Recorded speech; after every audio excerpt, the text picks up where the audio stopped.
Meu irmão, minha irmã, o Senhor te dê a paz.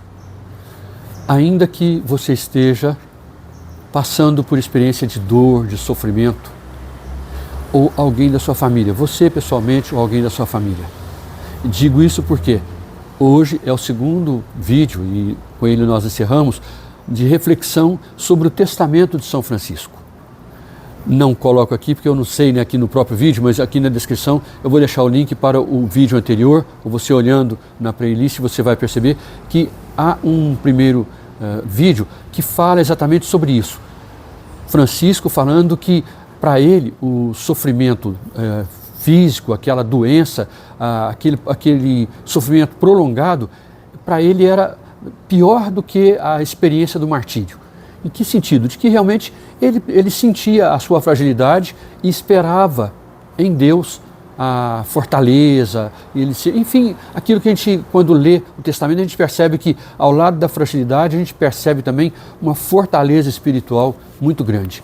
Fisicamente debilitado, sendo consumido pela doença, mas espiritualmente se tornando aquela fortaleza, né, de resiliência, enfim, aquilo que a gente sabe que São Francisco se tornou para todos nós.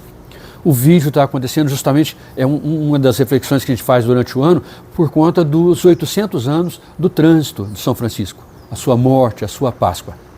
Então, ao invés de retomar propriamente, então, se você puder, se dispuser de tempo, é um vídeo um pouquinho mais longo, são 13 minutos, mas que expõe assim, 5 pontos que são muito importantes para a gente compreender, e deixo na descrição daquele vídeo o acesso ao texto, né, do Testamento de São Francisco, para que a gente possa ler e a gente experimentar diretamente dele, né, a beleza que é a experiência de Deus que ele teve a vida toda, certamente, mas no desfecho, no coroar da sua existência. Bom, o que eu gostaria de propor para hoje? A reflexão sobre 2 aspectos do que nós tratamos. Em primeiro lugar, quando se fala do sofrimento extremo, e que é físico, avassalador e tudo, a gente fica pensando, bom, é algo que ele era santo. Tá, ele foi se santificando e naqueles momentos finais, nos meses finais, mais de ano, que ele passou sofrendo mais ainda pela doença, ele se fortaleceu cada vez mais em Deus. É o que acontece conosco. Então, a primeira lição que nós podemos tirar para nós, pessoalmente, e quando a gente percebe de irmãos e irmãs que estão passando pela provação da doença, é isso. Quer dizer, nós estamos passando por esse sofrimento, que seja avassalador, mais ou menos, e cada um tem a sua resistência e tudo, mas esse sofrimento, essa experiência, que lição está deixando para mim?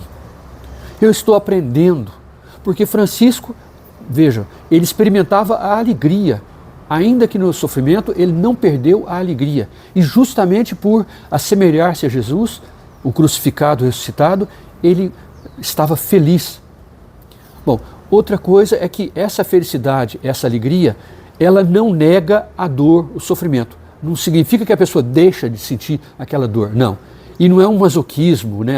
Parece que um gosto, não é isso não. Significa que a pessoa coloca que a sua dimensão física está sendo desafiada, mas aí, e Francisco fala disso, né?